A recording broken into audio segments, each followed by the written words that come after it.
નમસ્કાર, મંતવ્ય ન્યૂઝમાં આપનું સ્વાગત છે. હું છું કુંજ.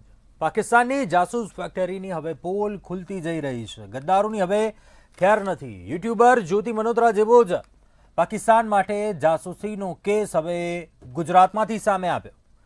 જાસૂસ ઝડપાવવામાં ગુજરાત ચોથું રાજ્ય બની ગયું છે. આ ચિંતાની બાબત છે. ગુજરાત એટીએસ દ્વારા પાકિસ્તાન માટે જાસૂસી કરતા વ્યક્તિની કચ્છના દયાપર ખાતેથી ધરપકડ કરી. આ વ્યક્તિનું નામ સહદેવસિંહ ગોહિલ છે, જે contract base multipurpose health worker તરીકે કાર્ય કરતો હતો. જે પાકિસ્તાનને ભારતીય સેનાની માહિતી આપતા ઝડપાયો. પાકિસ્તાને બીએસએફ અને નેવીના પ્રોજેક્ટના ફોટા અને વિડીયો મોકલતો. આખા દેશમાંથી અત્યાર સુધીમાં 15 લોકોની ધરપકડ થઈ ચૂકી છે. 4 રાજ્યોમાંથી 15 જેટલા જાસૂસોની ધરપકડ થઈ છે. ત્યારે સવાલ અનેક છે. દેશની સુરક્ષાની વાત આવે ત્યારે દુશ્મન દેશનો જાસૂસી એજન્ડા કેટલો ચિંતાકારક છે, આ જાસૂસીનું નેટવર્ક કેટલું ચિંતાજનક છે, તમામ મુદ્દાઓને લઈને વાત કરીશું. સીધો સંવાદમાં ગદ્દારોની હવે ખેર નથી.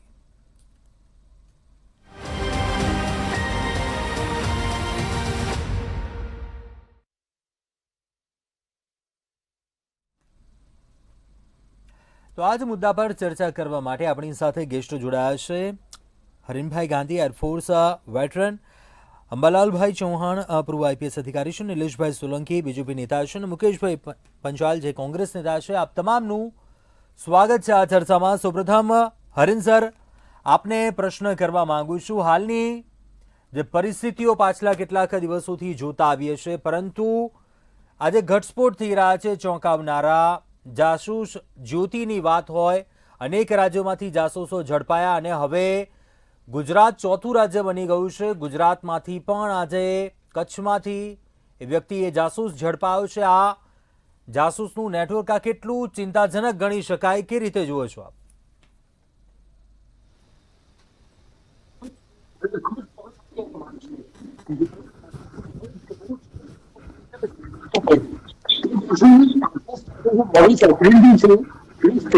અવાજ નથી આવતો.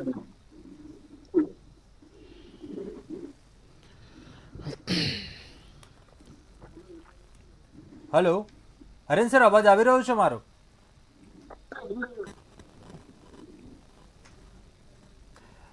જે આપનું શું માનવું છે, આ જાસૂસીનું આ નેટવર્ક કેટલું ચિંતાકારક, આ જાસૂસોનો આ એજન્ડા કઈ રીતે ચાલતું હોય છે, આ કેટલું આ ક્યાંક ચિંતાજનક ગણી શકીએ આપણે પણ?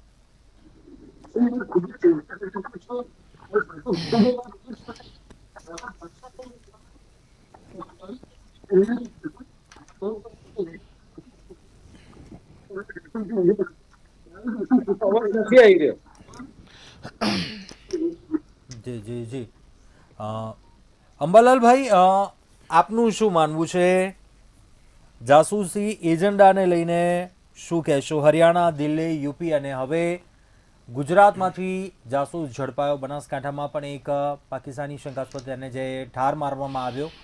આપણા તરફથી તો આપણી સેના દ્વારા એ કાર્યવાહી કરવામાં આવી રહી છે, પરંતુ આ જાસૂસી નેટવર્ક હવે જે ખુલીને સામે આવી રહ્યું છે તે કેટલું ચિંતાકારક, શું કહેશો? કોઈ પણ દેશ માટે બીજા દેશોનું જાસૂસી વર્ક અને એનું નેટવર્ક જે છે એ હંમેશા ખતરનાક છે. કારણ શું છે કે એની કોઈ દેખીતી પ્રવૃત્તિ ધ્યાનમાં આવતી નથી, અને છતાં એ લોકો જે દેશમાં હોય એ દેશમાં ઘણું બધું માહિતી ભેગી કરી અને ક્યાં એના વીક પોઈન્ટ છે, ક્યાં એના બીજા દસ્તાવેજો છે એની આપલે, અને આ બધું જે કામ એ નોટ ઓનલી ધેટ પણ પોતાના એ સંપર્કો પણ એ દુશ્મન દેશમાં અથવા બીજા પણ દેશોમાં એ કરતા હોય છે. જાસૂસી માત્ર દુશ્મન દેશોમાં જ થાય છે એવું નથી, મિત્ર દેશોમાં પણ થતી હોય છે એકબીજાની જાસૂસી. અને પણ જે દુશ્મન દેશો હોય એ આનો ખોટો ઉપયોગ કરી શકે છે. દાખલા તરીકે આપણે પહેલગામનો જ દાખલો જોઈએ તો પહેલગામમાં આટલા સહેલાણીઓ છે, ત્યાં કોઈ પણ જાતની પૂરી આર્મી અથવા પોલીસ કે અર્ધલશ્કરી દળ એની પૂરતી વ્યવસ્થા નથી, અને એ 200 કિલોમીટર જેટલા અંદર આવી જાય અને એક સાથે 26, 28, 30 માણસોને એ ધડાધડ પાડી દે અને આખા દેશમાં એનો એક અતિ ખરાબ પ્રત્યાઘાત પડે, એ જ એ બતાવે છે કે જાસૂસી કામ જે છે એ કેટલું બધું ખતરનાક હોઈ શકે છે. અને આ તો એક શાંતિના સમયમાં થયેલું છે, પણ જ્યારે એકબીજા દેશો વચ્ચે તણાવ હોય, એકબીજા દેશો વચ્ચે ટેન્શન હોય, યુદ્ધ જેવી લગભગ અથવા યુદ્ધ શરૂ થાય એવી પરિસ્થિતિ હોય, અને એ વખતે જો આ જાસૂસો એમ આપણે દાખલા તરીકે 65માં જ્યારે પાકિસ્તાન સાથે યુદ્ધ થયું, લાલ બહાદુર શાસ્ત્રી આપણા PM હતા, ત્યારે આપણને એવા સમાચાર મળ્યા કે રાજસ્થાની સરહદે પાકિસ્તાન જે છે એ એકાએક એમની ટેન્કોને મોકલી રહ્યું છે, ટેન્ક રેજિમેન્ટ આખી. એટલે આપણે તાત્કાલિક એના માટે પગલાં લીધા. જે રણની રેતી હતી ત્યાં આપણે એકદમ પાણી છોડી દીધું, અને એ બધી જ ટેન્કો ત્યાં એમની ફસાઈ ગઈ, અને ત્યાં આખું ટેન્કોનું કબ્રસ્તાન, પાકિસ્તાની ટેન્કોનું કબ્રસ્તાન બની ગયું. એટલે આના પરથી ખ્યાલ, અને માની લો કે આ આપણી પાસે ઇન્ફોર્મેશન ના આવી હોત, આપણા જાસૂસોએ આપણને આ વાત ન જણાવી હોત, તો શું થાત? તો રાજસ્થાનની બોર્ડર ઉપર આપણો પૂરતો સરંજામ, શસ્ત્ર સરંજામ અને માણસો એટલે આર્મી એ પણ નહોતી તૈયાર, અને સંખ્યાબળમાં પણ ઓછું હતું, પણ છતાં ત્યાં આપણે એમની કઈનું કબ્રસ્તાન બનાવી દીધું. એટલે આ જ રીતે પાકિસ્તાનના જાસૂસો જ્યારે અહીંયા આવે, આ પહેલગામ જેવો જે બનાવ બની ગયો, એની ચોક્કસ જાસૂસી હશે જ, ભલે એ બહાર આવ્યું છે નથી આવ્યું એ જુદી વાત છે, પણ આપણે આટલા બધા નિર્દોષ માણસો એ ખોયા છે. અને નિલેશભાઈ, આપનું શું માનવું છે આ જાસૂસી એજન્ડાને લઈને? આપનું શું મત છે?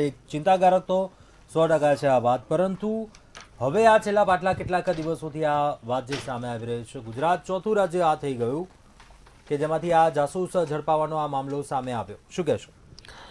કુંજભાઈ, જે રીતે ઓપરેશન સિંદૂરની સફળતા થઈ અને આપણા ગુજરાતના લોકલાડીલા પનોતા પુત્ર નરેન્દ્રભાઈ મોદીજી આપણા ત્યાં આવી રહ્યા છે 26 અને 27 છે, જેના માટે કર્ણાવતી મહાનગરના દરેક કાર્યકર્તામાં ઉત્સાહ છે, અને આજે એ હું આપના માધ્યમથી કહેવા માગું છું. હવે આજે જે જાસૂસો પકડાયા છે, હવે આ જાસૂસોને પકડવા માટે ATS જે ફ્રન્ટ કેડર કહી શકાય કે એન્ટી ટેરરિસ્ટ સ્ક્વોડ, કે એ લોકોનું માત્ર ને માત્ર આ જાસૂસો પકડવા, દેશની રક્ષા માટે કોઈ ગદ્દારો હોય કઈ રીતના એ લોકોને પકડવા, આખી સ્ટ્રેટર્જી અને ઘણો મોટો વિભાગ છે. કે જે રીતે કચ્છમાંથી જે ભાઈ પકડાયા છે કે જે સહદેવસિંહ ગોહિલ, કે પ્રાથમિક તપાસમાં માલુમ પડ્યું છે કે આ જે સહદેવસિંહ ગોહિલ હતા એ કોઈ હની ટ્રેપમાં, જે પાકિસ્તાનની મહિલા થ્રુ પકડાયા હતા, હની ટ્રેપમાં એ આવી ગયા હતા, અને આપણા ભારતનું જે સિમ કાર્ડ વાપરતા હતા, અને અહીંનું એક્સેસ ત્યાં પાકિસ્તાનમાં એ મહિલાને આપતા હતા. આ ATSએ ખૂબ જ સફળતાપૂર્વક આ ઓપરેશન પાર પાડ્યું અને આ જાસૂસને પકડી લીધો. અને આ જાસૂસે નાની એવી જે લાલચ કે નાની એવી રકમ માટે, કે જે એમને નેવી અને BSFની ગુપ્ત માહિતી આપી અને ATSએ એની ધરપકડ કરી. હું આપને કહીશ કે આખા ભારતમાં જે રીતે સક્રિય તો હતું જ, પણ હવે વધારે સક્રિય, કે દેશમાં ગૃહમંત્રી આપણા અમિતભાઈ શાહ હોય અને ગુજરાતના આપણા હર્ષભાઈ સંઘવીજી હોય, તો આ જે જાસૂસ હોય એની ખેર નથી. હું આપને કહીશ કે જસ્મીન શાહનવાઝ અંસારી, જે ગુજરાતમાં 18 વર્ષનો જે સગીર હતો, કે જેને સાયબરના એક કહેવાય કે વેબસાઇટ, જે ટેલિગ્રામમાં એક ગ્રુપમાં જોડાયો, અને એને એ યુટ્યુબ જોઈને દેશની સરકારી જે વેબસાઇટ હોય એમાં હુમલાનો પ્રયાસ કર્યો, એને હેક કરવાનો પ્રયાસ કર્યો. શહેજાદ વહાબ, જે ઉત્તર પ્રદેશથી પકડાયો હતો, કે જે 18 મે આ મહિનામાં જ પકડાયો હતો. શહેજાદ વહાબ જે ઉત્તર પ્રદેશથી જે પકડાયો હતો, મેં આપને માહિતી આપી કે ISI જાસૂસી કરવામાં જે ISIને સંપર્કમાં હતો એને પકડ્યો છે. મોહમ્મદ મુર્તઝા અલી, જે પંજાબમાંથી પકડાયો છે, જે જલંધરના ત્યાંથી ATSએ એને પકડ્યો છે. જ્યોતિ રાની, જે કહી શકાય છે કે આપણે જોઈએ કે ભાઈ યુટ્યુબ બ્લોગર હતી, કે જે આ બધી જ વસ્તુ જ્યાં જ્યાં કદાચ આપણે એવું પણ જોઈએ કે પહેલગામમાં જે હુમલો થયો તો એના 20 દિવસ 45 દિવસ પહેલાં પણ એને ત્યાં એ આખો જે કહેવાય ને કે યુટ્યુબ વિડીયો બનાવ્યો હતો. ઓડિશામાંથી અનામી જે ઓડિશા 21 વર્ષની છોકરી જે યુટ્યુબર છે એને પણ આ એટીએસે પકડી પાડી હતી. અને અન્ય રાજ્યમાં આપણે ગણીએ છો અસમ, ઉત્તર પ્રદેશ, એવા કેટલાય એવા રાજ્ય કે આપણે આંકડો તો આપ્યો, વાત સાચી છે કે હવે આ લોકો પાકિસ્તાન કે એના આતંકવાદીઓ કે ISI આ સીધી રીતે તો આપણી જોડે જીતવાના નથી કુંજભાઈ. આપણે માની લઈએ કે આપણે એ થોડો હમણાં જે જોયું કે આપણા વીર સૈનિકોએ જે એટેક કર્યા ને છેક પાકિસ્તાનના સેન્ટર સુધી એ ગાજ્યું કે હવે અહીંયા બેઠા બેઠા આખું પાકિસ્તાન આપણા સર્વેલન્સમાં છે, આપણા એટેકમાં છે. પણ આપણી અંદર રહેલા જે ગદ્દારો છે કે થોડી જેમ કે હની ટ્રેપ આવી ગયું, કોઈ જગ્યાએ કોઈ ડિજિટલમાં આવી ગયું, કોઈ જગ્યાએ કોઈ એ લોકોને ટ્રેપ કરવાનો કોઈ એ કરે છે ને એ લોકો ડરી જાય છે કે પૈસાની લાલચમાં કુંજભાઈ આવી જાય છે. તો એવા લોકો જે દેશની જે રાષ્ટ્રને જે રક્ષા હોય અને જે એવી ખુફિયા માહિતી પહોંચાડે છે એવા ગદ્દારોને આ પોલીસ, ગુજરાત પોલીસ, ATS છે, SOG છે, LCB છે, જેટલી બી આમાં જે ફ્રન્ટ આવતી હોય એ પોલીસ એને પકડવામાં સક્ષમ છે. ને આજે આપણે જોયું કે કચ્છથી છેક કે ત્યાં કઈ રીતનું આ લોકો સર્વેલન્સ કરતા હતા, કઈ રીતે ગુપ્ત માહિતી આપતા હતા, એવી આખા ભારતમાં. અને હવે ધીરે ધીરે જે લોકો પણ આવો પ્રયાસ કરી રહ્યા છે ને એ લોકોને પણ આવા શિક્ષાત્મક પગલાં લેવાશે. હજી તો પ્રાઇમરી તપાસ છે, હવે આગળ એ લોકોની સઘન તપાસ થશે. નવા કેટલા એવા વ્યક્તિઓ છે કે અહીંથી પાકિસ્તાન વોટ્સઅપ, મેલ, જી, કે એ લોકોની પણ તપાસ થશે. મુકેશભાઈ, આ તો હજુ શરૂઆત છે એવું કહી શકીએ, પરંતુ હજુ આવા પાકિસ્તાનને માહિતી આપતા હોય આવા કેટલા ઇન્ફોર્મર હશે, આવા જાસૂસો હશે, આ કેટલું ચિંતાજનક કહી શકાય? કુંજભાઈ, સૌથી પહેલા તો આપણે આજે જે ડિબેટ કરી રહ્યા છીએ એ દરેક પેનલિસ્ટને ખબર જ છે, પણ કહેવા માંગુ છું દરેક પેનલિસ્ટને કે આ આપણે આપણા દેશની વાત કરી રહ્યા છીએ અને દેશ આજે એક છે એવી વાત કરી રહ્યા છીએ. એટલે આમાં દેશની એજન્સીઓ અને બીજા દેશની જાસૂસી, આ બે વસ્તુ એવી છે કે જાસૂસી છે ને એ જેમ ચૌહાણ સાહેબે કીધું બહુ સાચી વાત છે, યુગાંતરથી એકબીજા દેશનું જાસૂસી કરતું આવ્યું છે. એટલે એમાં દુશ્મન દેશ જ આવે એવું નથી, દોસ્ત દેશ પણ આવી શકે અને એની અંદરથી એને ક્યાંક ને ક્યાંક કંઈક કરવાની ઈચ્છા થાય તો એ કરે. પણ આપણી જે ATS છે કે બીજી સંસ્થાઓ છે કે BSF ના જવાનો છે, એ લોકોએ જે જાસૂસને પકડી પાડ્યો ને ઠાર માર્યો, હું કઉ છું ખરેખર એ બિરદાવા જેવી બાબત છે. અને એમની ફરજ પણ છે કે જાસૂસોને તો કઈ બક્ષી ના શકે, એટલે એ તો દેખાય તેને ઠાર મારવો જ પડે. પણ મારી એક વાત એવી છે કે જે રીતે આપણે વાત કરી રહ્યા છીએ કે આ જાસૂસ આ રીતે પકડાયો, અહીંથી પકડાયો, બીજી જગ્યાએથી પકડાયો, દરેક જગ્યાએથી પકડાયો, તો હું એવું હવે ચોક્કસ માનું છું કે કૂતરાની પૂંછડીને ભોંયમાં દાટી દો તો પણ એ ક્યારેય સીધી નીકળે નહીં.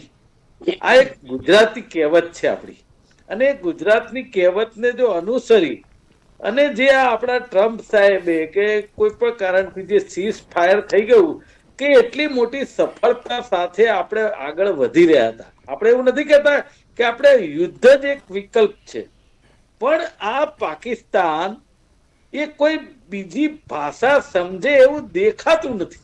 જે આપણે સૌ જોઈ રહ્યા છે કે જે દિવસે પહેલગામમાં, જેમ ચૌહાણ સાહેબે કીધું સાચી વાત છે કે જે રીતે અહીંયા જાસૂસ આયા તો એ જે પહેલગામનો હુમલો થયો એની અંદર 100% એમની રેકી હશે, અને રેકી કર્યા પછી જ આ એક બહુ સરસ રીતે આખું એમને પાર પાડ્યું. અને જે રીતે આપણી દીકરી કે માના સિંદૂર જે હણાઈ ગયા અને આજે પછી એક અમુક દિવસો પછી આપણે જે ઓપરેશન સિંદૂર જે આપણી સેનાએ સફળતાપૂર્વક પાર પાડ્યું, આપણે એ બહુ સરાહનીય વસ્તુ છે. પણ એ અંદરથી એક ડંખ તો રહે જ કે જે સિંદૂર જે મહિલાનું, જે માતાનું, જે બહેનનું એ વિખાયું એ ક્યારેય પાછું નહીં આવે.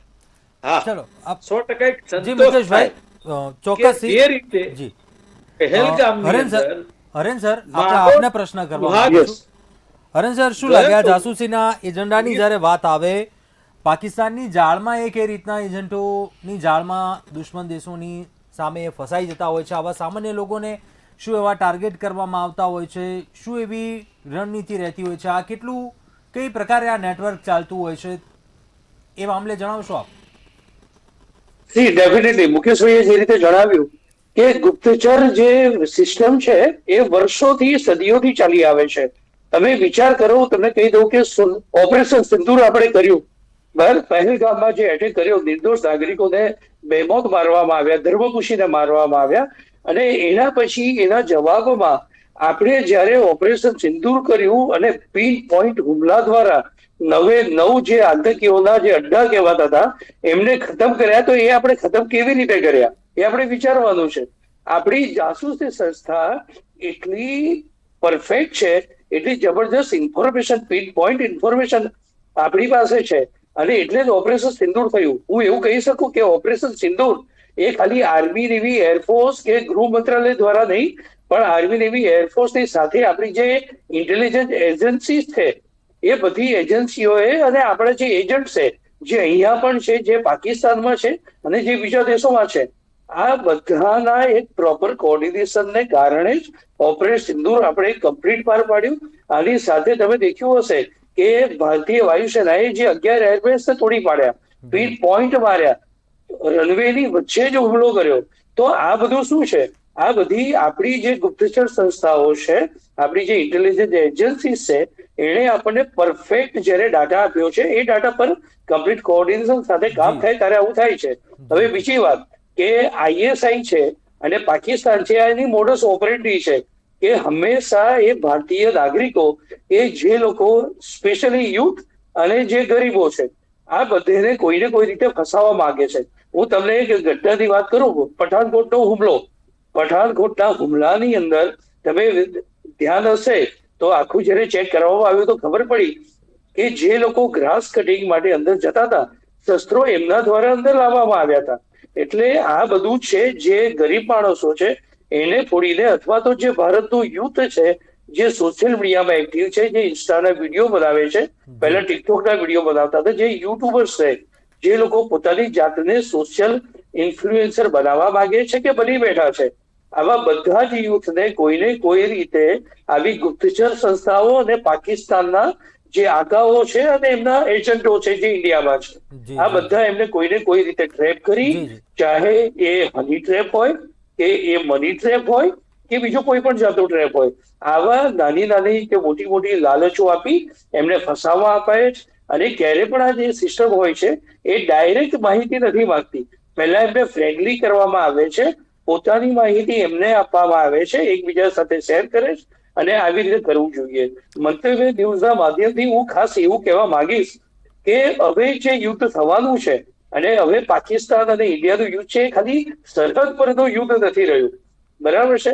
પાકિસ્તાનની મોડસ ઓપરેન્ડી પ્રમાણે એ આપણા સોશિયલ મીડિયા પર ટાર્ગેટ કરશે, આપણી વેબસાઇટને ટાર્ગેટ કરશે, આપણા યુથને ડ્રગ્સ દ્વારા જબરદસ્ત બદનામ કરવામાં આવી રહ્યું છે.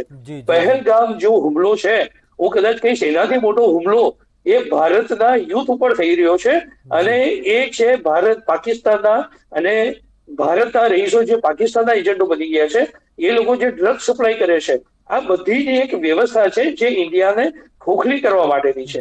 એટલે મંતવ્ય ન્યૂઝ દ્વારા આ મામલે આપનું શું કહેવું કે હવે બધી જ રીતે સતર્ક રહેવું પડશે? ઘણી એવી હવે બાબતો એવી છે, ન માત્ર સેનાની વાત, પરંતુ યુથ, સમાજ, સોસાયટી, દરેક જગ્યાએ ક્યાંક ટાર્ગેટ થવાશે, સાચવવું પડશે.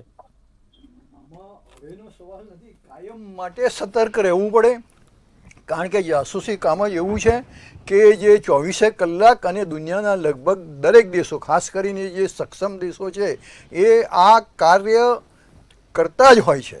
એવું પણ કહેવાય છે કે જ્યારે જનતા પાર્ટીની ગવર્મેન્ટ હતી ત્યારે અમેરિકામાં એ લીક થઈ ગયેલું કે ભારતના પ્રધાનમંડળમાં એક પ્રધાન છે, કેબિનેટ પ્રધાન, એ અમેરિકાના જાસૂસ છે.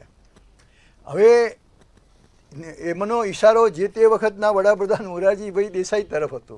હવે જો વડાપ્રધાનનું નામ જ આ રીતે આવતું હોય તો એના થોડા ઘણા કંઈક સીધા આડકતરા કંઈ પણ કારણો હશે. અને મોરારજી દેસાઈને પાકિસ્તાને એમનું સૌથી મોટું જે સર્વોચ્ચ જે ગણાય આપણે જેવી રીતે ભારત રત્ન છે એ રીતે નિશાને પાકિસ્તાન એવો એવોર્ડ પણ એમણે એ આપેલો. અને એ મંત્રીમંડળમાં જે તે વખતે ભાજપ ને પેલું લોકદળ ને બીજા બધા દળો બધા સાથે હતા. એટલે કહેવાનો મતલબ એ છે કે દરેક વખતે અમને અમારા એક જ્યારે હું ટ્રેનિંગમાં હતો આની આઈપીએસની, ત્યારે એક અમારા સુબ્રમણ્યમ સાહેબ હતા અને એ પ્રાઇમ મિનિસ્ટરની સિક્યોરિટીમાં હતા.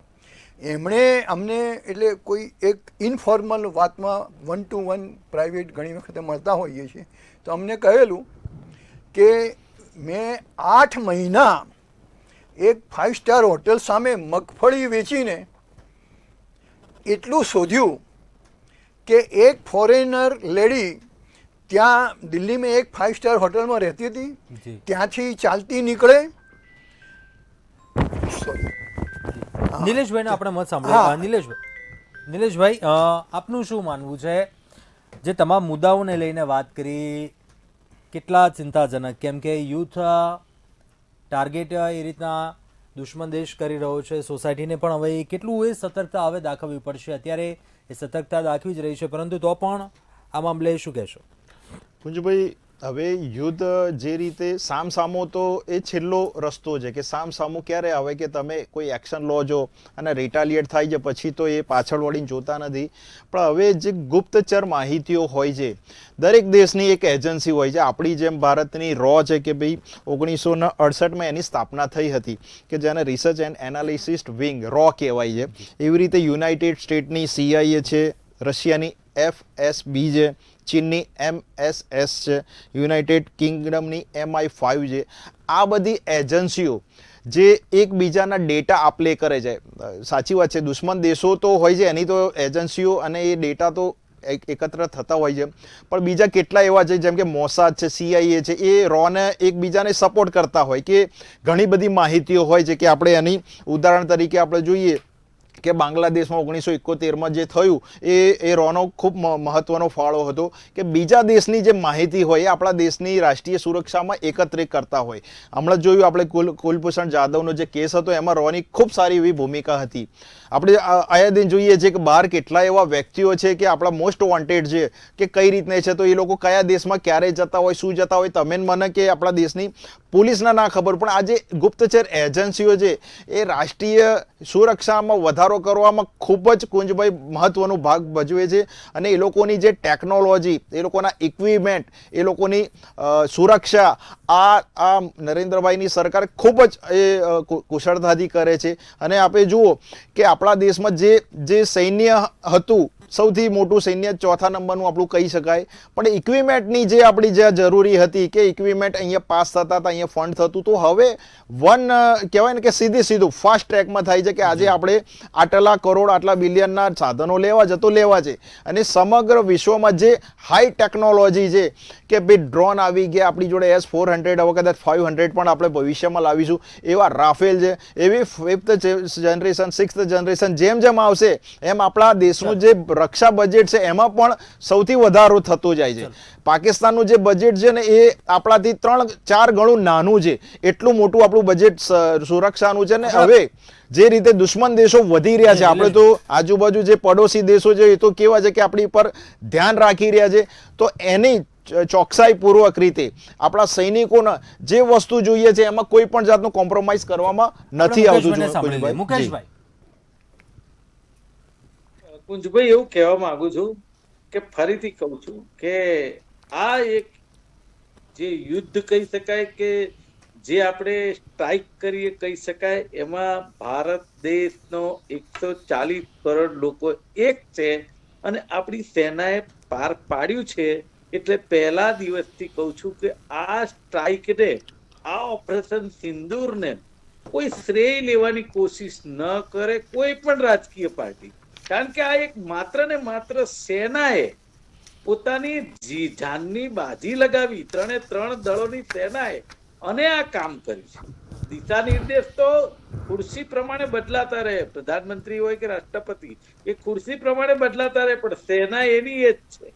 અને એને એટલા માટે કહું છું કે મહેરબાની કરીને આનો ચૂંટણીનો મુદ્દો પણ ન બનાવે કોઈ, કે એટલા માટે કે જ્યારે આપણા દેશની રક્ષા કરવા માટે નીકળ્યા છે, દેશના સાર્વભૌમત્વ ઉપર જેણે વાર કર્યો છે એને શીખવાડવા નીકળ્યા છે કે અમે કોણ છીએ તને બતાવીએ, અને એ સેનાએ બતાવ્યું. નો ડાઉટ કે બધી જ પાર્ટીઓને માન્ય પ્રધાનમંત્રીશ્રીએ છૂટો દોર આપ્યો, ખૂબ સારી બાબત છે. પણ હું હજી કહું છું કે મિસ્ટર ટ્રમ્પ હોય કે બીજા કોઈ પણ હોય, કારણ જે હોય તે, પણ 1971 અમેરિકાએ સાહેબ જહાજ મોકલી દીધું હતું આપણી સામે લડવા માટે. ઇન્દિરાજી એની પરવા નહોતી કરી. આ તમને જી, કહી જી, દઉં. કહ્યું તું એ સેનાને જી. કે ભાઈ આપણે કોઈનું વિચારવાનું નથી. એ વખતે પણ વિદેશ નીતિ હતી અને એમણે કહી દીધેલું કે આપણે એને ભોય ભેગા કરવાના છે. આપણે જે જી. કહીએ પછી છીએ જે તો થાય એ પાડીએ, દેખા જાયગા. જે કહીએ છીએ એ તો પાડીએ. સમયનો અભાવ છે, ચર્ચા આપણે સમાપ્ત કરીશું. હરેન સર, અંબાલાલ સર, નિલેશભાઈ અને મુકેશભાઈ, આપ તમામ ચર્ચામાં જોડાયા અને અભિપ્રાય આપ્યો, ખૂબ ખૂબ આભાર.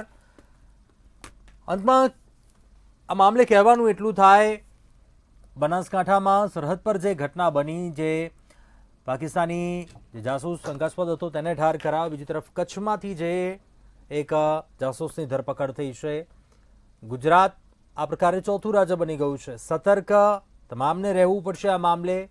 સેના તો કાર્યવાહી કરી જ રહી છે, સાથે એટીએસે પણ આજે ખૂબ જ સરાહનીય કામગીરી કરી.